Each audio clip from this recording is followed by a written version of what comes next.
Staff forgot the gavel, so this is it for tonight. Meeting come to order, please.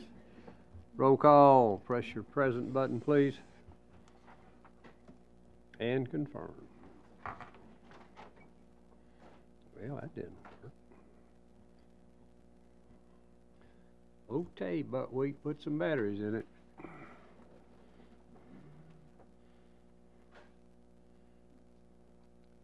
Did it take off?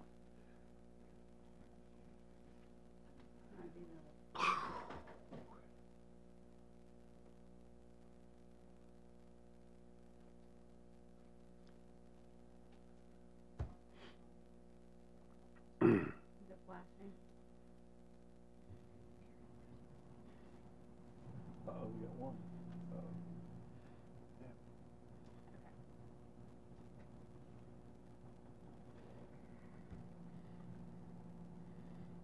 Holly and Steve. Steve's not here. Record it, please. Thank you. Staff announcements. Yes, sir, Mr. Chairman. We have several announcements tonight. First of all, you have in front of you a revised agenda and a new report. That report, we had a bit of a mix-up between a request for deferral and a request for withdrawal, so we'd like to add that to this. Secondly, staff has made a request for something we should likely hear as a non-agenda item. Last month, I wasn't present for this, but last month we did have a discussion on the conservation subdivision standards. Staff has worked on that since that time, and we'd like to have a small bit of discussion with that, see if we're on the right track or not. And we could add that, as I believe would be item 25. We'd be most appreciative. Is that all?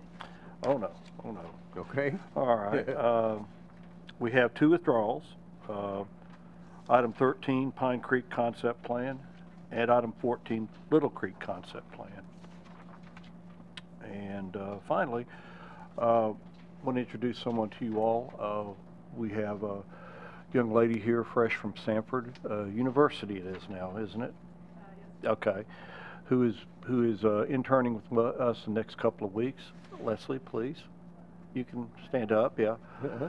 Leslie Golden, and she's been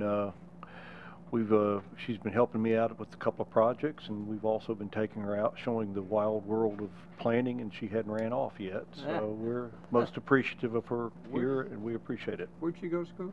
She's going to Sanford. In Birmingham, Sanford? Yes, yes. Ah, good. My daughter went there. All right. But at any rate, thank you for joining us. Thank you. Anything else? No, sir, Mr. Chairman. Consideration of minutes June 14, 2018. Any corrections or changes? Motion made and seconded. Prepare to vote.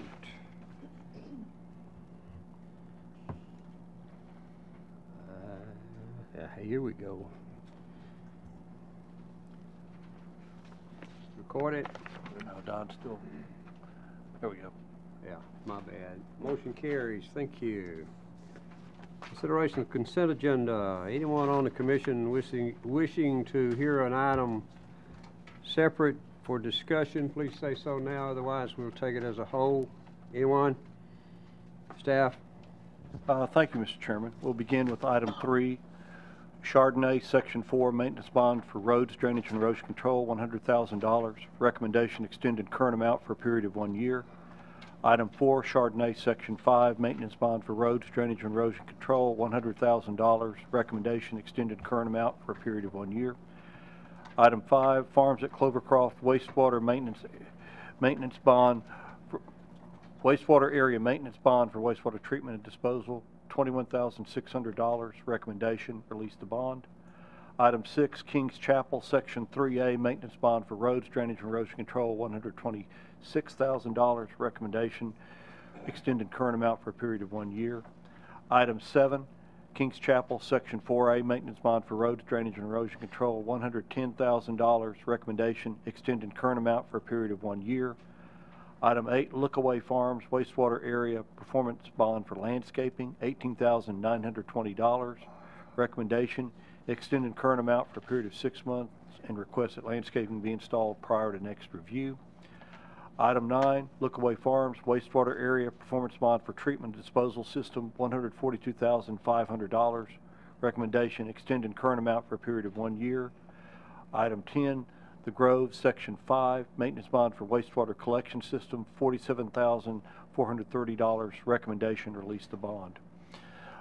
Dropping down under final plats, item 24, final plat review for Waterleaf subdivision, Section 2, containing 4 lots on 13.82 acres located off Goosey Hill Road in the 12th voting district. Staff recommends approval with the following conditions. 1, the posting of performance bond in the amount of $25,000 for roads, drainage, and erosion control. 2, the posting of a maintenance bond in the amount of $7,000 for water improvements as specified by Millcrofton Utility District. 3, execution of stormwater maintenance agreement and submission of an operation and maintenance plan for stormwater improvements. And 4, that the applicant provide 2 copies of the approved final plat in DWG format on recordable media based on the Tennessee State Plane Coordinate System prior to signature and the recording of the plat. Thank you, sir. Questions on consent? Motion made and seconded. Any further discussion? Prepare to vote. Vote now.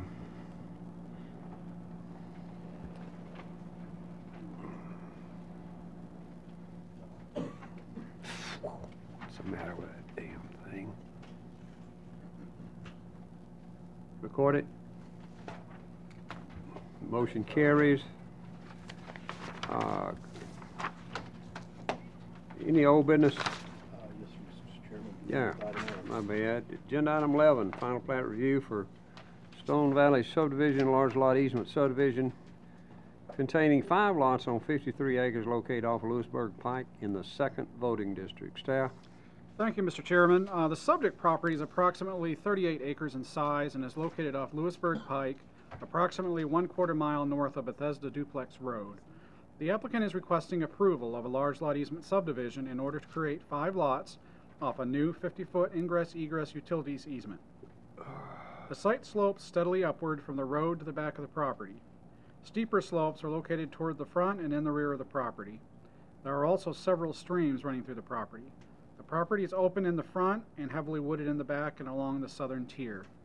There is an existing dwelling and associated 30-foot access easement located toward the front of the property.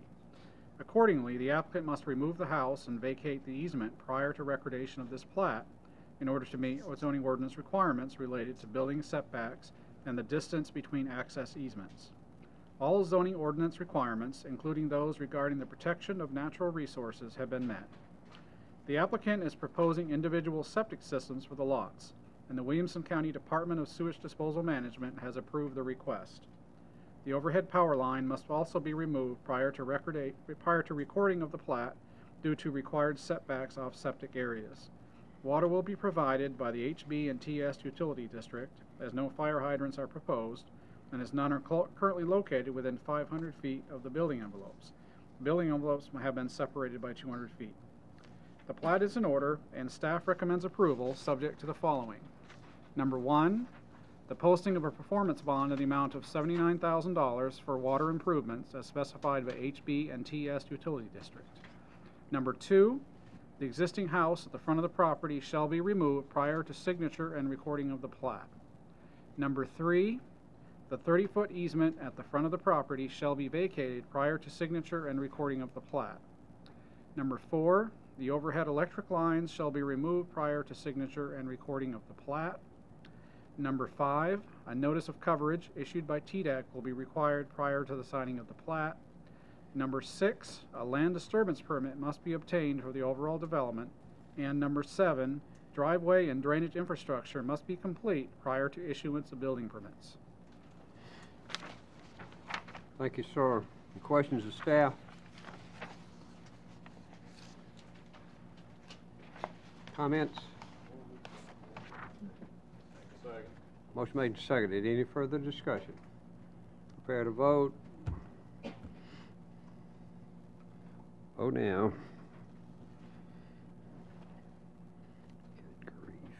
Come on. Record it. The motion carries. Thank you. Continuing on their old business, agenda item 12, public preliminary plat review for Daventry subdivision, Phase 2, revised, containing 57 lots on 83.70 acres located off Tullis Road in the 4th and 5th voting districts. Staff? Thank you, Mr. Chairman. A revised concept plan for this development was approved in April of 2018. The applicant is now requesting revised preliminary plat approval for Phase 2 of the development, which contains 57 lots and approximately 64 acres of open space. This phasing is consistent in layout to that shown on the revised concept plan. As identified at the concept plan stage, a number of items are to be addressed at this juncture, including submission of roads, drainage, and erosion control plans, and approval by TDEC, the county's consultant, and staff of all required wastewater treatment and disposal systems, all of which have been sufficiently addressed. This plat is in order and staff recommends approval of the preliminary plat. The following must be addressed in conjunction with final plat consideration. Number 1, prior to final plat submittal, a zoning certificate must be obtained for the completed wastewater treatment and disposal system. Prior to issuance of the zoning certificate, the applicant shall provide the following. A letter from TDEC indicating that said system was installed and is functioning. B, as-built drawings showing the location of all system components and a sealed certification letter from the design engineer indicating that said system was constructed in accordance with the approved construction plans and specifications. C, a letter from the owner/utility provider indicating that it has accepted said system and is currently operating sane. D, the posting of a performance bond in the amount of $120,000 for the treatment and disposal system as specified by the county's wastewater consultant. And E, the posting of a performance bond in the amount of $40,920 for landscaping improvements. Number 2, prior to consideration of final plat approval, the applicant shall submit HOA documents for review and approval by the county attorney's office. The HOA documents must be submitted with the final plat, and the approved HOA documents must be concurrently recorded with the recording of the final plat. Number 3, establishment of a performance bond for roads, drainage, and erosion control. 4, establishment of a performance bond for water improvements in favor of Nolensville College Grove Utility District. Number 5, establishment of a performance bond for the wastewater collection system. Number 6, submission of landscaping plans and establishment of a performance bond for landscaping. Number 7, execution of a stormwater maintenance agreement and submission of an operation and maintenance plan for stormwater improvements. And number 8, submission of the approved final plat in DWG format on recordable media based on the Tennessee State Plan Coordinate System prior to signature and recording of the plat. Thank you, sir. Questions of staff?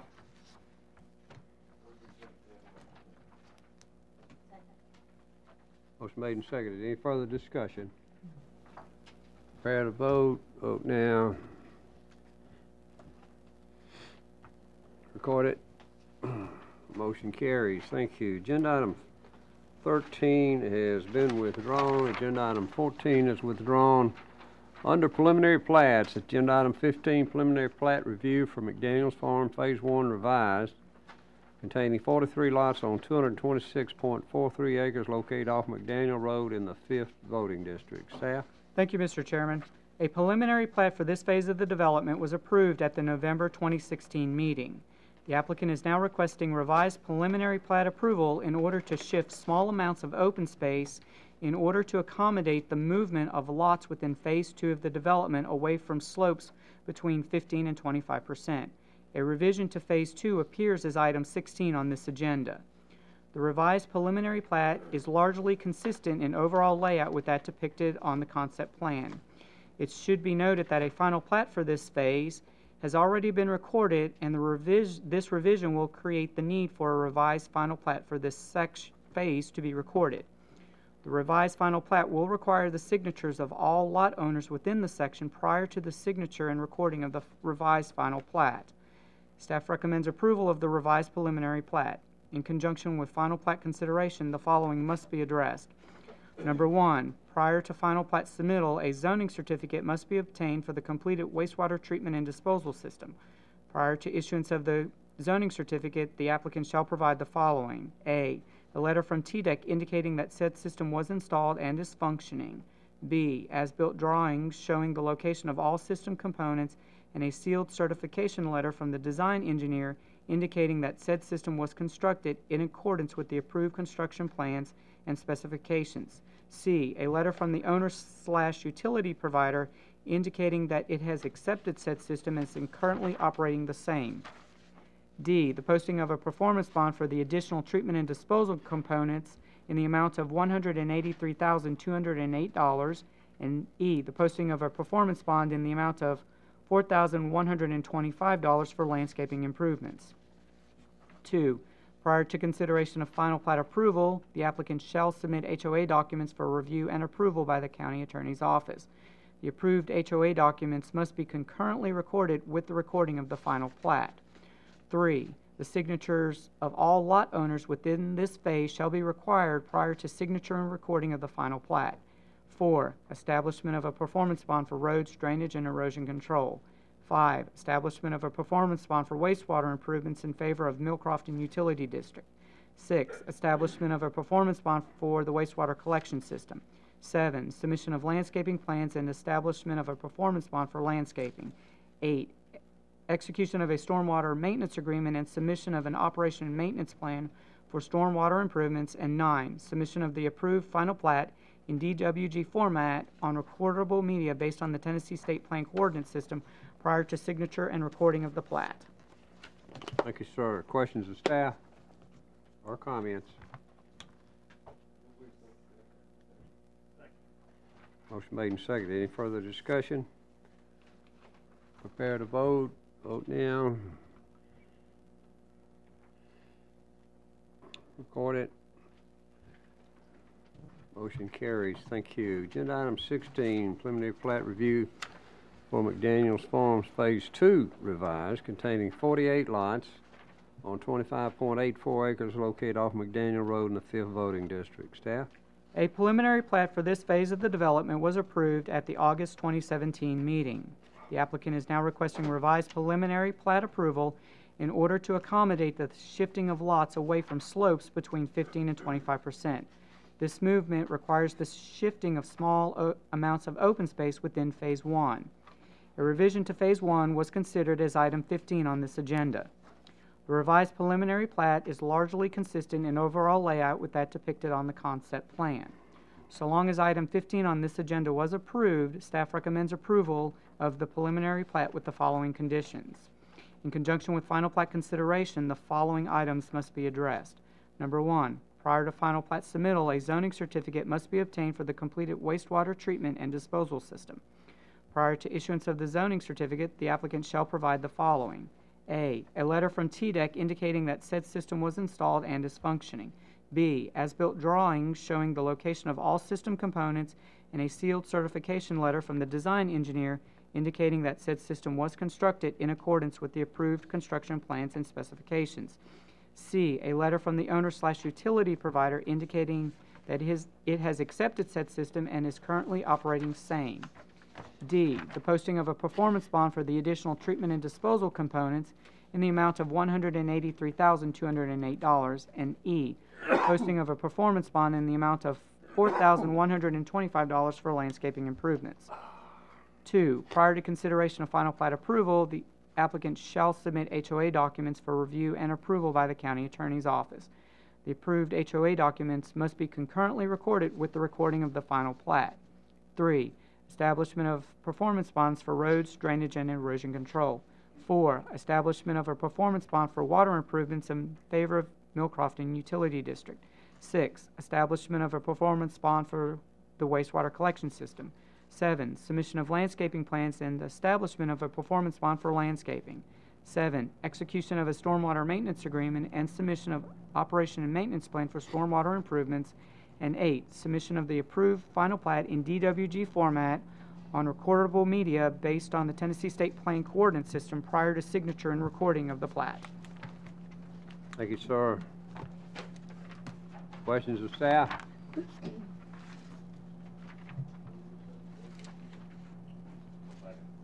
Motion made and seconded. Any further discussion?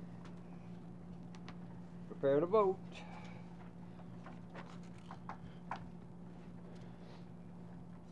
Record it. Motion carries. Thank you.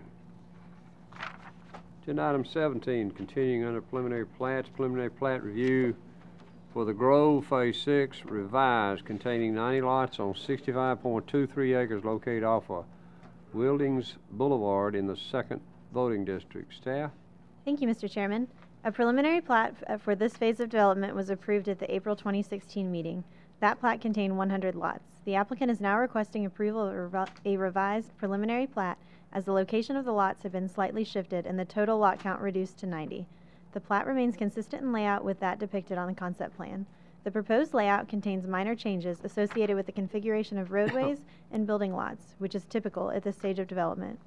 As was the case with prior preliminary plats, the applicant is requesting a right-of-way width of 40 feet in order to locate sidewalks outside the right-of-way, a design speed of 25 miles per hour for internal roadways, and a vertical grade for roadways up to 12.5%.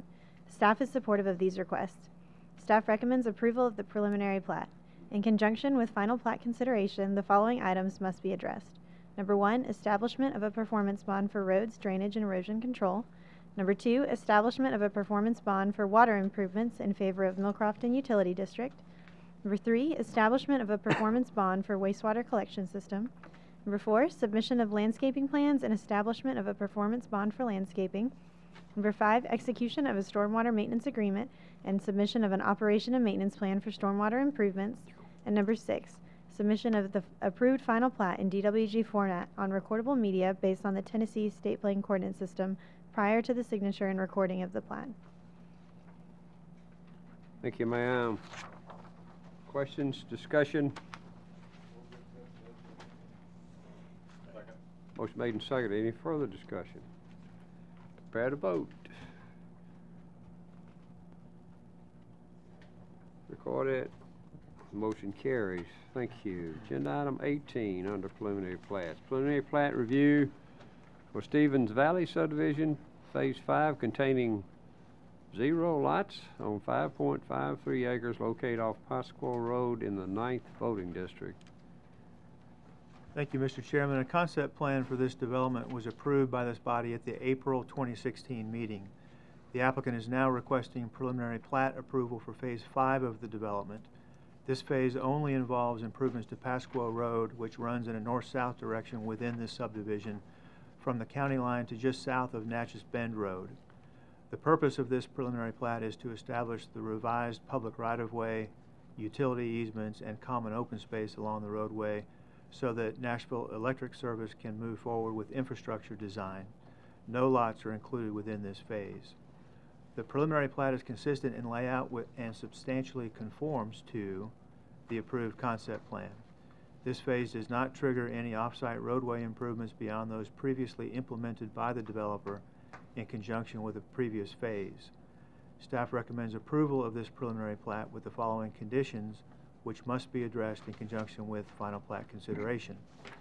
1, prior to final plat submittal, off-site roadway improvements required in association with individual sections of the development, as stipulated in the traffic impact study review findings provided by the county's traffic engineering consultant, must be completed in accordance with the approved plans.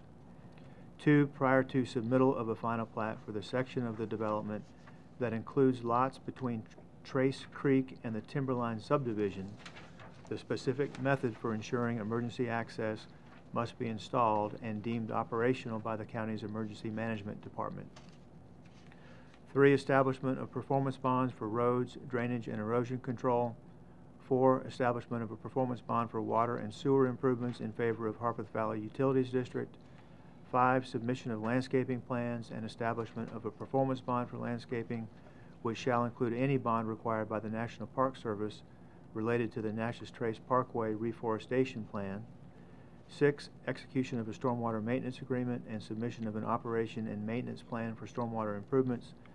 And 7, submission of the approved final plat in DWG format on recordable media based on the Tennessee State Plan Coordinate System prior to signature and recording of the plat. Thank you, sir. Questions of staff? Second. Motion made and seconded. Any further discussion? Prepare to vote. Vote now.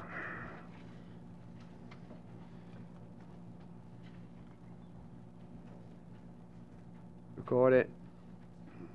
Motion carries. Thank you. Agenda item 19, preliminary plat review for, I'm going to recuse myself of item number 19. yes, ma'am. Let the record reflect that, please. Item 19, preliminary plat review for Terra Vista subdivision, Phase 1, containing 29 lots on 51.54 acres located off Long Lane in the 12th voting district. Staff? Thank you, Mr. Chairman. The concept plan governing this development was approved at the May 2018 meeting.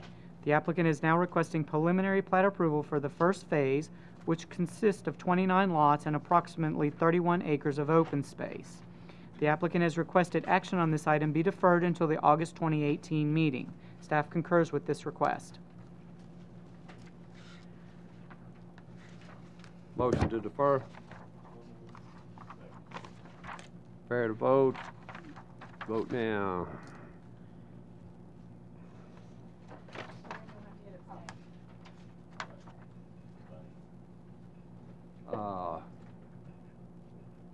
There's a abstain on there, Sharon.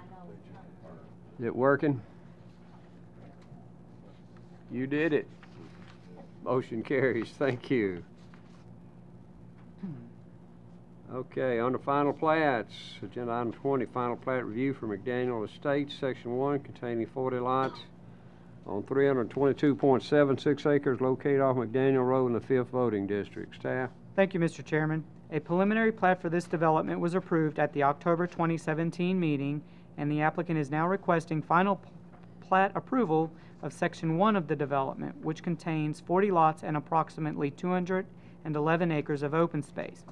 A landscaping plan is required to be submitted in conjunction with all final plats such as this. However, in this case, the submitted landscaping plan did not contain sufficient information for staff to determine whether the requirements of the zoning ordinance have been met. The applicant was informed of this need to submit a landscaping plan that contained the necessary information in order to allow staff to ensure it was in compliance with the zoning ordinance. A revised landscaping plan was not submitted as requested, and therefore staff recommends that action on this item be deferred until the August 2018 meeting. Motion to defer.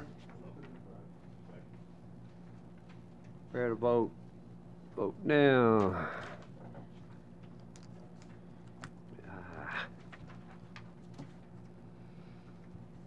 Motion carries. Thank you. Agenda item 21, final plat review for Swanson's Ridge subdivision containing 21 lots on 49 acres located off of Kittrell Road in 9th voting district. Staff? Thank you, Mr. Chairman. A preliminary plat for this development was approved in August of 2017. The applicant is now requesting final plat approval for Section 1 of the development, which contains 21 lots and approximately 16.5 acres of open space.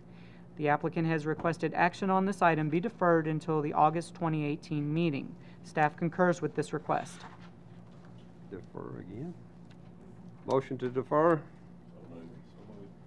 I heard 3 first. There's a second. Thank you. Motion made and seconded. Prepare to vote. Record it. Motion carries. Thank you. Item 22, final plat review for Bangram and Sexton lot easement subdivision containing 3 lots on 22.47 acres located off Fairview Boulevard, located in the 1st voting district. Staff? Thank you, Mr. Chairman. The subject property is approximately 22 acres in size and is located off Fairview Boulevard, approximately 1/2 mile west of Walker Road. The applicant is requesting approval of a large lot easement subdivision in order to create 3 lots out of 2 existing parcels and utilizing a 50-foot ingress-egress utilities easement. The site slopes gently upward toward the middle of the site from the south and north. Sections of the property are heavily wooded with large clearings between the wooded areas. All zoning ordinance requirements, including those regarding the protection of natural resources, have been met. The applicant is proposing individual septic systems for the lots, and the Williamson County Department of Sewage Disposal Management has approved the request. Water will be provided by the Water Authority of Dixon County. As no fire hydrants are proposed and as none are currently located within 500 feet of the building envelopes have been separated by 200 feet. The plat is in order, and staff recommends approval. Thank you, sir. Discussion, questions? Don? Because of the size of this subdivision, site distance of the highway from under the context.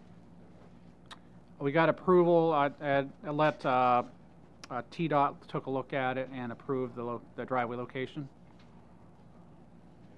You've got 1/4 of a mile, you have a sharp hill that you can't see. TDOT has approved it? Yeah, we let TDOT approve it. We got a letter from them saying it was acceptable, meeting Is this on? requirements. Is that on? Oh, it's 100? Okay, I'm sorry. I thought that was somewhere different. Okay. Anything else, Don? No, that's it, sir. Okay. There a motion? Move to approve staff's recommendation. Motion made and seconded. Any further discussion? Fair to vote. Vote now. Record it. Motion carries. Thank you. Agenda item 23, final plat review for Donald Mingus, large lot easement subdivision containing 3 lots on 45.79 acres located off of Arno Alisona Road in the 2nd voting district. Staff? Thank you, Mr. Chairman. The subject property is approximately 46 acres in size and is located off Arno Alisona Road, approximately 1/2 mile east of Pulltight Hill Road. The applicant is requesting approval of a large lot easement subdivision in order to create 3 lots off a new ingress-egress utilities easement. The applicant has requested that action on this item be deferred until the August 2018 meeting. Staff concurs with this request. Questions? Comments? Motion made and seconded. Any further discussion? Prepare to vote. Vote now. This thing ain't worth a damn. Record it. Motion carries. Thank you. Agenda item 24 was on consent. Do you want to stay in session, Mike, to discuss your? Yes, sir. I think Okay. We have a discussion on some changes, potential changes to the conservation subdivision standards that our planning director is going to discuss. You have the floor, Mr. Mike. Okay, thank you very much. So, prior to last month's meeting, we held this training session partly to satisfy your continuing education requirements, but also to talk specifically about conservation subdivisions, given the fact that it's been quite a topic of conversation in the recent past.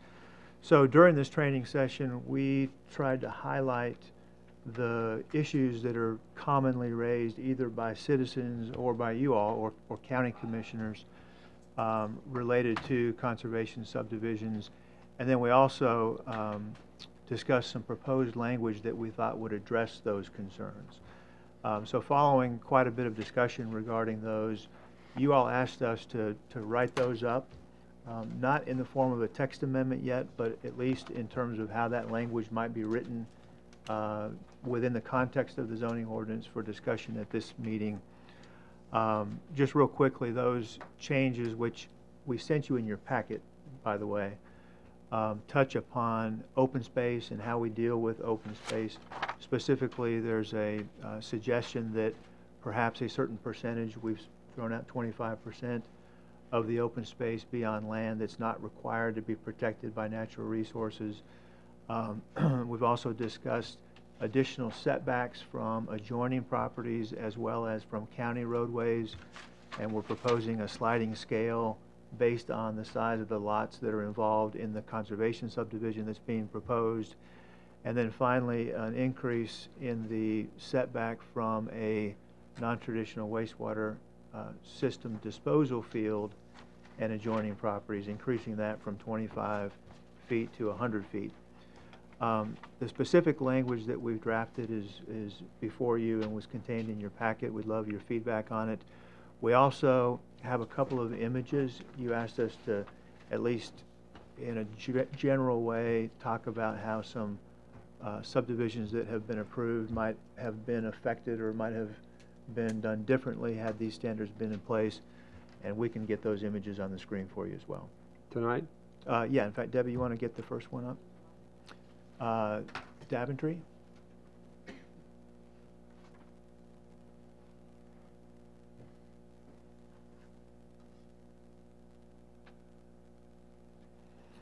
So you all remember the Daventry subdivision, which is off of Tullis Road. That one generated some controversy. There were concerns about the proximity of lots to adjoining properties and some other issues as well. What is on the screen is simply a reflection of how these additional setback requirements that are contained in here would impact the lots as proposed in Daventry. And so you can see the red X's represent the lots in Daventry that are within the setbacks as proposed in this draft language. It's important to note that, particularly with Daventry, that subdivision could have been redesigned internally. So I don't want to mislead you and suggest that all of those X'd out lots would just be lost, because with a redesign, many of those, perhaps most of those, could have been recaptured, but the standards would have provided more generous setbacks from the existing county roads or any public road, which was an issue raised quite a bit during Daventry, as well as from adjoining properties. All right, and then the other example that we have is McDaniel Estates. This is the one on the north side of McDaniel Road. Same exercise, just showing the lots that are within the proposed setback area.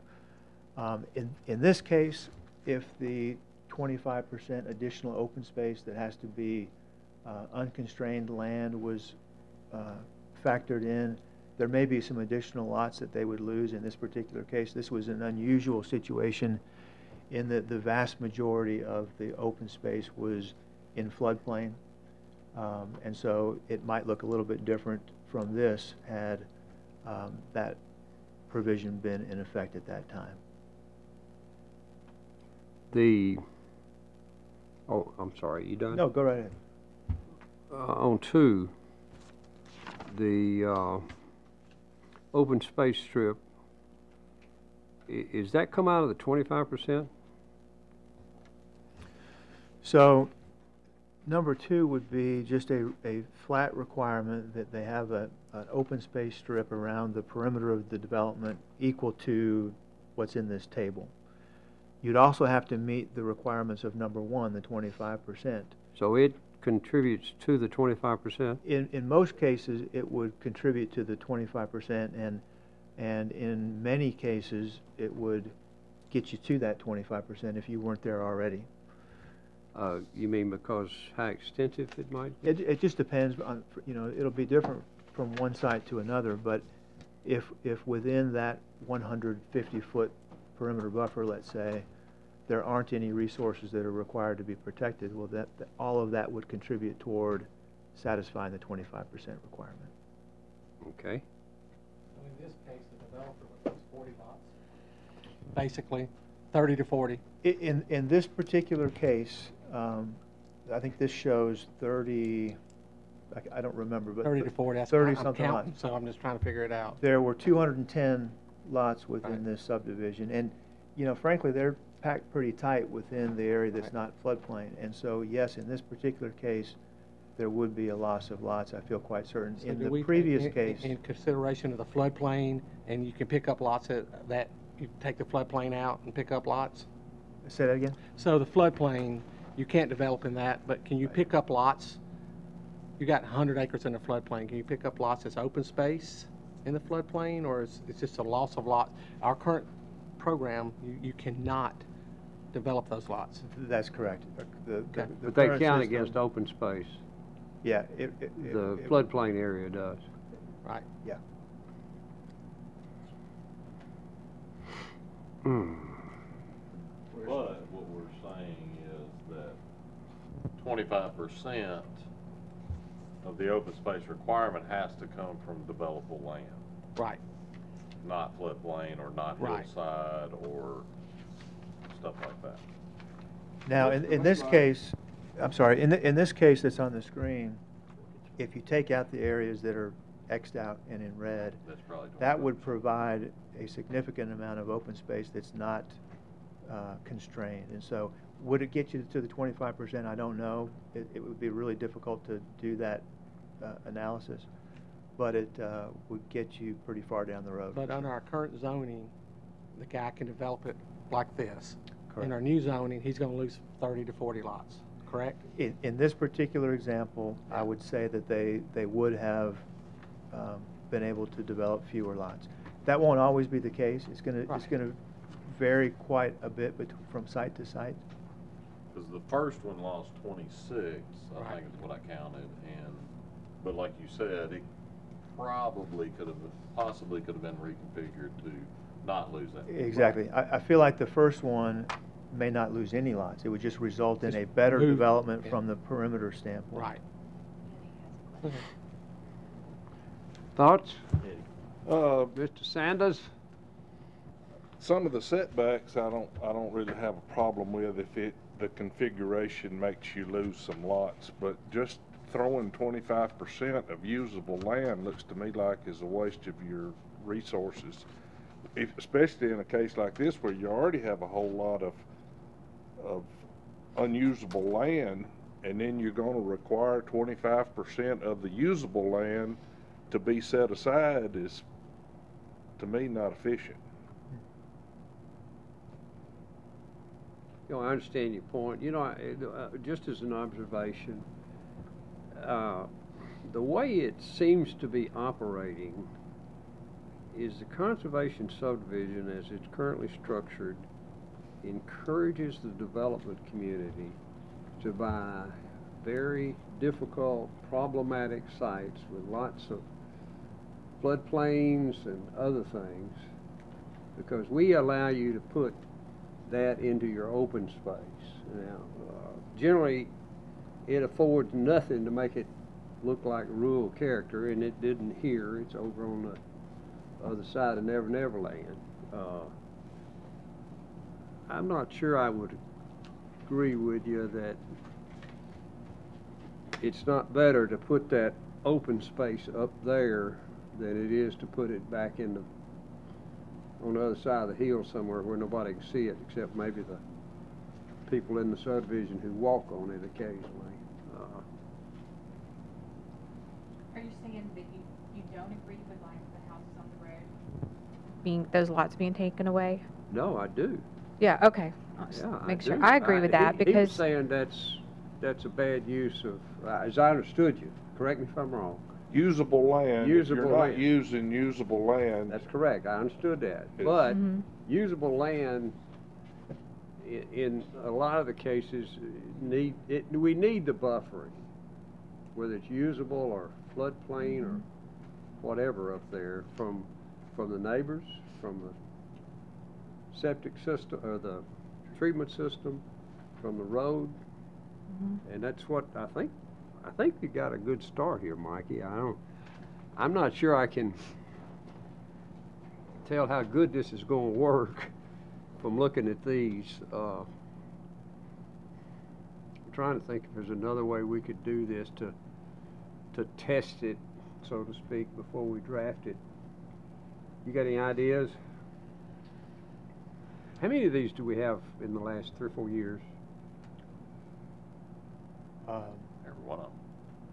Yeah, I think, Everything I we've don't have done? the information from last month, but 70% or so of the subdivisions that we've received in the last 5 years have been conservation subdivisions.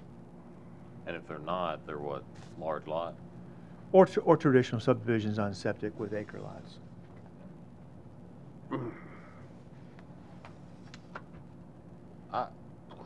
If I can, I mean, to follow up with what Eddie said there was, the setback, you know, there's no way to just take that 25% additional and just straight up, I have a little concern with that as well. I don't know how to say it other than that, in that the setbacks are going to provide you with potentially developable land, but I know there's no way to just prescribe this so that it works perfectly every time. You know, I know that, but stating the obvious, but I mean, in this case, correct me if I'm wrong, were they building pedestrian crossings of the creek or river, whatever it is back here? They are, yeah. And you know, so you will, I don't know, this open space, if it is built that way and those connection points are made and there is walking trails, that's different than protecting a hillside.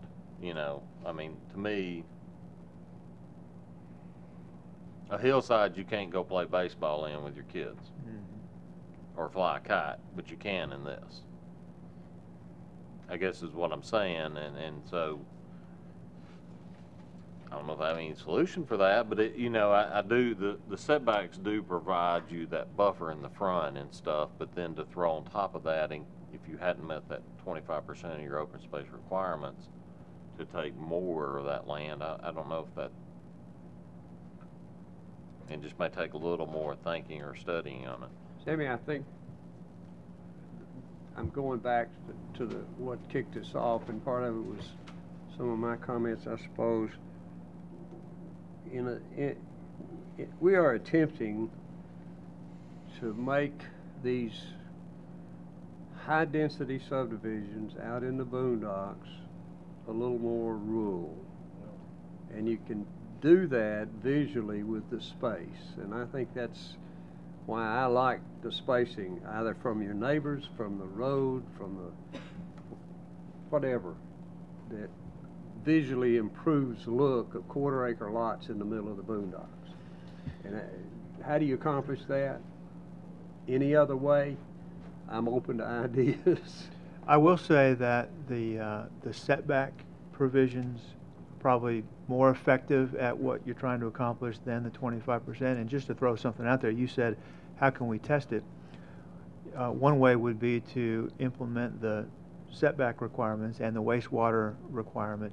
And then as we get the conservation subdivisions in, we can evaluate what percentage of the open space is unconstrained land and see whether that is resulting in something that is good, and always revisit that issue.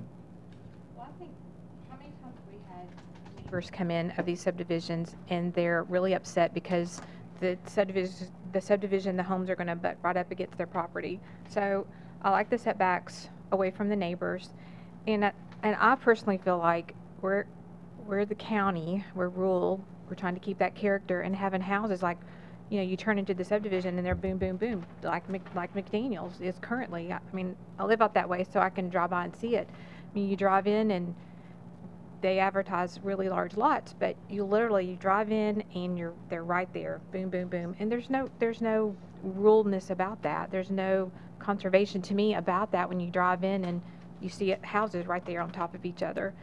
And I think if we're trying to establish that, I do think you have to have some kind of open space at the front, or the setbacks at the front, to create that where you're still driving out in the rural areas, which is what we're trying to keep, versus in the city of Franklin. I mean, just a few miles up the road and you can have houses on top of each other. But I personally don't feel like in the county that's what we're looking for, is houses on top of each other right when you drive in. So it's unfortunate that they would lose 46 lots, but I think that, I think developers will be more intentional in the properties that they purchase, be more intentional in their development, you know, if there's more stricter guidelines on it. That's my thoughts. Is this a vote tonight, or is this a discussion? No, it's a discussion. So why don't we discuss more, because there's a lot of opinions in this, and what we're talking about, how we're headed. The next 10 years in this county is going to change dramatically, and we all know that, and we have to put in great plans to make us the great county we are. So I think we got to get some more education, and I agree with what she's saying, and I agree with what he said, and so I think it's just a lot more education we got to get before we can get really serious about any type of permanent plan. We can also look at a couple other scenarios too, can't we, Mike? Can you get something I can Because this one right here is an extreme case. Yeah, I don't. Okay, yeah, in the sense that I think you've got well more than 50% of the site in floodplain. Right. The floodplain is completely designed. Completely drove that design. Okay, so if You know, I've said this before. I know I've said this to John before, and I've said this in observation. You know, one thing about conservation subdivisions, we're trying to serve a couple of masters at the same time. One master is trying to stay out of areas that just aren't good ideas to develop, be it steep slopes, be it floodplain, and like that. But what we have to be is have some design parameters where we do protect the, I dread to say this, character of the neighborhood. One of the issues, and John just did it a minute ago, is there's a lot of dialogue out there about ultra high density. There's nothing that we've looked at has been greater than 1 dwelling unit per acre. And we're sort of, yeah. You and I understand that, everybody on I know. this commission understands it. But when you drive out there, Well, I agree. Mike don't see that. Yeah. Well, Mike and I talked. See Yeah. floodplain over Well, there. absolutely. It's ultra high density. Well, when this project public's came in, perspective. yeah, when this project came in, Mike and I had this conversation because talking about, just like I said, the major design feature on this was the floodplain. The floodplain theoretically shoved everything in that direction. But the reality of where we're at right now is the county has developed most of the area that has great soils and doing 1 acre lots and all that. What we're facing now is bad soils It's the and trying to decide scrubs. if we wanted to do high density in 200 acres and 120 lots. And that's what makes it difficult. You know, if a guy had 100 acres right now, he could do 80 lots at 100-foot wide apiece. He would be the most successful guy in Williamson County. But the reality is a lot of our great soil property is gone. I concur. We've developed it. So we've got to come up with a plan that takes into consideration that we got rock and we've got things that soils will not accept septic systems, so we got to do new systems. And I think we just got to think forward. And if I can, one other thing. Are these minimum, what's our minimum lot? 8,000 square feet or 10,000? 10,000. 10,000 square feet, which is a Quarter. little under a quarter. Right. And, which, in my opinion, what you've really got to watch is a lot is the dollar value of land. A lot is a lot, you know, and I mean, yeah, the nicer, bigger lots and the bigger homes, maybe they make more money. But at the end of the day, they're going to trend towards those 10,000 square foot lots. If they're not there already and we start taking away The development. more valuable the land is. That's a simple Well, I know, principle of but development. that's what makes it feel tight and small when you go into the subdivision. Now, the buffers give you the visual that when you're driving by on Sunday afternoon with your top down and you don't see the subdivision, but you know, we need to think, do we want to drive to the small lots? Because we are going to drive more developments. If we start taking more and more, we got to find that right balance, because you don't want to force everybody to 10,000 square foot lots. Well, Every subdivision will feel very How tight. do you see us forcing them to that? Because they're wanting the number of lots. Yeah, that red X right there, the X represents $200,000 in Williamson County right now. So if you got 30 of them, the developer is losing $6 million. The property owner who's selling his property is losing money. So we got to come up with a plan that works right. That, yes, I agree with the buffers and the people who back up to it. We got to come up with a plan. But right now, that right there, this guy right here would be, if we said, hey, you're out, we're going to cut you off. All right, why not, you know, we're gonna get slammed with these things Yes. right now on. Yes. What about taking it, like I think Mike suggested, a two-step approach, and let's not talk about the 25%, but let's talk about the setbacks. Yep. I think that to me is what's critical. I agree. I mean, I can live with the setbacks. I just have the fear of further, like Eddie mentioned, the 25. The setbacks, maybe that works, maybe that's good, and it gets us what we want. But the 25% area. But if it doesn't, then then you really are taking developable land. What we're trying and to developable do, lots. I'm not taking or not taking is that doesn't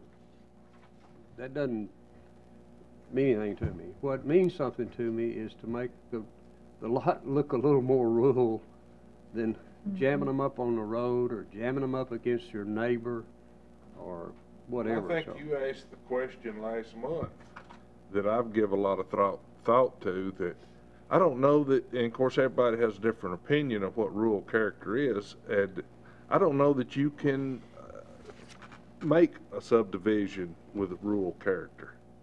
No, not absolutely. Oh, I agree with that, but you can improve it. Yes, Yeah, you I can agree. improve You it. can get close to, if I don't have to, like I'm driving through the middle of Franklin, and there's houses everywhere right up on the street, if I don't feel like that's where I'm at, I get a little more rural feel when I'm looking and it's 350 feet to the first house off the highway. That's all I'm saying. We can't. But what's the end result? Are we wanting a character of rural feel, and everybody wants 5-acre lots? That's what we sold when we sold this plan. When did we sell that? What year? When this plan we're currently operating on, When was that we heard approved? that at every meeting we went to. Keep the rural character of Williamson County. When was that? Huh? 2010, 2012, 13? 13? Yeah. So what's your point? Well, it's just things are changing, and in this county, you know, the buyer, the people that are moving in here are a different buyer than any of us thought would happen 10 years ago. They want to move in and have smaller lots, and they want to be able to lock the door and go home and have safe subdivisions and well planned. I mean, there's this and this, and we got to figure out where this is. Well, Where we're I at. mean, I disagree a little bit with that. I mean, we do have different buyers than we did 5 years ago, absolutely. Yeah. But they don't want to be right up on top of each other. I mean, I'm in that business, and I have, you know, a client who bought a house like that right on top of each other, and now they regret it. You know, they wish they had a little bit more land. But to Sammy's point a few minutes ago, or you were referring to like the 10,000 square feet, I mean, I think we talked about lot sizes at our meeting, you know, and maybe that's something we increased to help that and put setbacks, you know, Well, implement more I think- setbacks a little I think bit. the whole Williamson County persona is changing. Yes, everybody wants to protect the rural, and I respect that. But at the end of the day, when you have someone who has a piece of property, and we have our zoning rules in place, we're in the process of trying to change things that if he has some hilltops or floodplain, now all of a sudden we're going to cut this guy out of 35 lots. So I think I agree with you. We just got to, it's a plan that we got to come up with, and not everybody wants 5 acres, and not everybody wants a 1/4 acre. Exactly. So, Mhm. And to me, the problem becomes if you drive towards the larger lots of the 5 acres, most people can't even afford the 5 acres in Williamson County, much less the house that goes on it. And I'm speaking for myself. I mean, you got 1/4 acre lots with $1 million homes on them. Mhm. And we don't need 5 acre lots with $2.2 million homes on them, because most of the people, and I'm not saying there's anything wrong with either end of that spectrum, but there will be absolutely 0 houses that are affordable for anybody to move up or move in. I mean, it would just be just straight up turnover if we went to a true old school rural character, 5 acres. They I just don't don't happen. I don't think we should do that. In my business, I have clients, they think they want 5 acres. They don't want 5 acres. No. They want a 1/2 acre, maybe. They don't want 10 square feet. They want a little more than that. There are some lifestyles that do support that. And obviously, you've got West Haven, that's, you know, that you do have single family residents over there. But I think the biggest thing for me is keeping the houses off of, you know, other people's property. That's, you know, so they can have enjoyment without a house being right up against their property. And I think entering in the subdivision. I think I talked about like out where I am, Stag's Leap. Very nice entryway. They've got their little clubhouse at the front. The first house is, you know, by the clubhouse, but I mean, you don't just drive in and just see a house right there. They do have a retention pond, and I just think we need to change something at the beginning and not put all, you know, in. I think developers need to be more intentional when they find a land that has a lot of floodplain in it. They need to figure out what they can do in there to make it look nice. But I personally just don't like McDaniels. You drive right in and it's just house, house, house, house, house. And they're selling. They really are. But a lot of people out in the rural areas, they don't like that. I mean, people tell me that. Well, we're forced with the pressure of, we've got a lot of land right now that has a lot of problems. Floodplain. Agree. Hills. Bad soils, you know, bad roads. So as a group, we've got to think about where we want to be 10 years from now. So. And I think, and I'll just say, I don't know that this group is going to figure this out. No. There's almost if we're that serious with the concerns that, you know, if I need an expert, I'm going to hire an expert. And I'm not an expert. I'm an engineer, but I'm not an expert on how to write the subdivision regulations to end up where we want to be. And Maybe, Sammy, we start from where do we want to be? yeah, and I guess We haven't defined that very well. No, and I agree. Quarter acre But- lots is, I don't like them at all. Well, and I agree, and we can all sit here and say what we like or dislike, but we're every comment will have unintended consequences. Yep.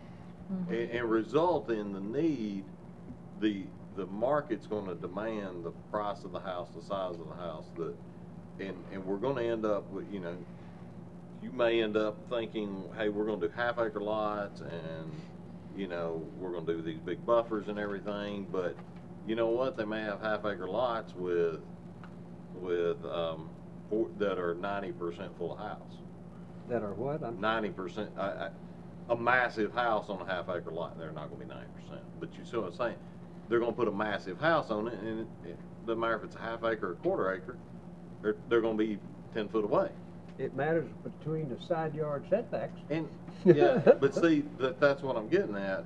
I don't think this group, there's too many if-thens, and that we as a group, I think we will be challenged to come up with the right, because I think we'll have some unintended consequences if we're not careful. Oh, that's always the case. Yeah. I mean, I think that's inevitable in this line of Is this work. problem not going on somewhere else? Hey, let me mention a couple of things. One is, as I mentioned at the work session last month, we're going to be doing the update to the comprehensive plan beginning this summer, and the 1 acre zoning districts and conservation subdivisions, that's all part of what the consultant and the community will work on. But in response to some recent subdivisions that you all felt like weren't a good outcome, you all directed us to do something in the interim that would help kind of bridge that gap. And so that's what these standards are designed to do. I do feel like that there seems to be consensus that moving the lots back further from the existing public roads and further away from adjoining properties is something that you all generally would like to see. The open space, you know, maybe that can wait. Maybe we address that in conjunction with the comprehensive plan update. You know, that's one way to do it. So, you know, please keep in mind a couple of things. One, that developers have a variety of options under our current system. They don't have to do a conservation subdivision, but they have that opportunity. They can do a conservation subdivision, they can do a major traditional subdivision with 1 acre lots, or they can do a 5 acre lot or greater. So they have flexibility, they have options. I think this body is simply saying that if they choose the conservation subdivision route, that we should be able to expect better outcomes. And Yes. so, you know, what I'd propose is maybe we come back to you with part of this written as a text amendment. The one about the wastewater systems, I think that was kind of unanimous last time. And the one about the setbacks from adjoining properties and existing public roads. You know, keep in mind too that this is a sliding scale in these tables, so that as the lot sizes increase, you know, let's say it's a half acre, well, you don't have to be 350. And so that gives the developer and the designer some flexibility in terms of what trade-offs they want to live with. So I don't think that we're talking about losing a lot of lots. Generally, this is an extreme situation. Have we had a good one? It depends on what you're. Yeah. I'll tell you know. which one I think is good. I was just sitting here thinking about it. I think Falls Grove is a good one. That's a good example to me Where is because that? it's down off Udaly Covington. 840 Daily Covington, Oh, I have. because they have two entrances. Right as you go in, there's, you know, open space on each side. I think one of them was a retention pond or something. Two entrances. They kind of surround the clubhouse, swimming pool, and all that. Houses are located back. Two different developers. So kind of nice. And I know some of the houses you can't even see, right, you know, from the road.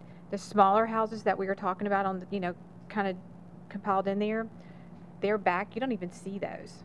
Well, I think that's a great example if you're Well, one a thing I- subdivision. I think it's a great example of what we want our county to look like, the rural area for the next Yeah, 20 years. that's a rural area, but yet you Right. have a lot of Exactly. small houses on lots, Yep. on those smaller lots, but they're kind of in the center and out back where the But the- floodplains but, are. but, What you need to do is get a tape and go out there and Yes, tape I all will. these distances off, But- so we can put them in an ordinance. I'll do that It for makes you. it I will look do like that. that. Yeah. You Well- got it. what I was going to say is, Mr. Chairman, you need to understand, is that land lays like that. The land is Well, lays like that, so it makes it conducive to it. easier.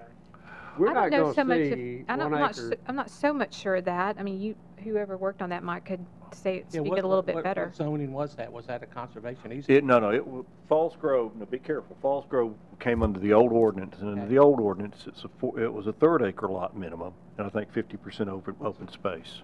But it was still essentially a 14,000. Yeah, conservation. yeah, it was, but my point is, it's, we haven't had a lot of these Arno?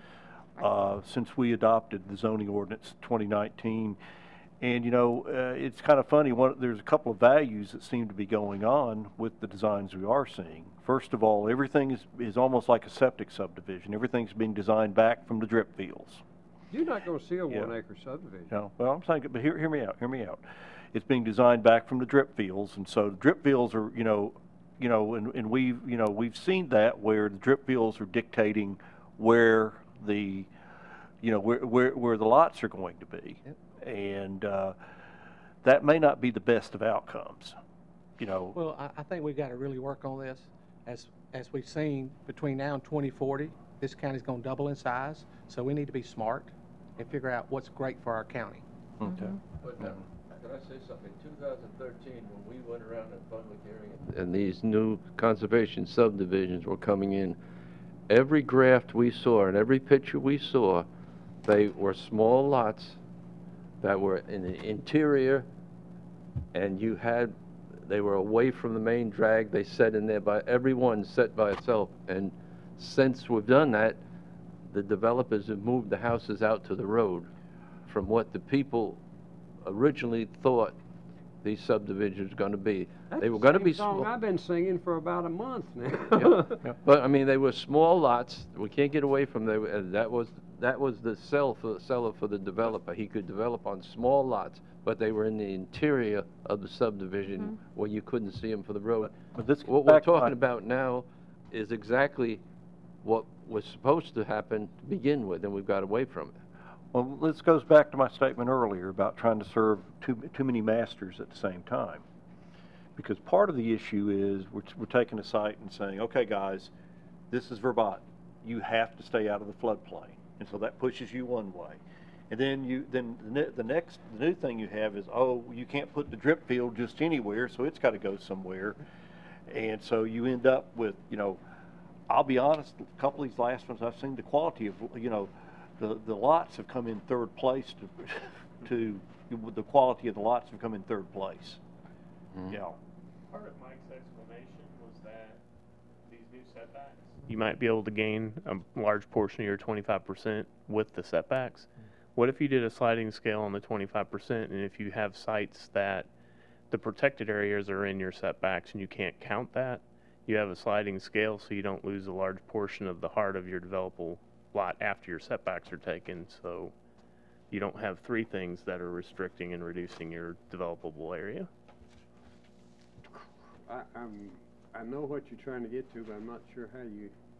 And I'm not sure what the table You would say look like. You slide the scale on the 'Cause percentage open space required. Well, we all like the setbacks. Yes. And part of the explanation is your 25% requirement may come up and be taken care of by these new setbacks. So we get the setbacks, but then if you have the sites where the setbacks have to be protected and you can't count them as part of your 25%, maybe only have to have 15% or something, so you don't lose an additional entire 25% if you can't count those setback areas to your open space. I think the idea was we could count the setback areas. If it has Yeah. to be protected, like if it's in a floodplain or something though, I guess I'm just sitting I here think thinking, that's- if we had the that's what I heard you just setbacks, say. that's what we're trying to accomplish. Right. That percentage open space thing will take care of itself. right? I think it largely will, yeah.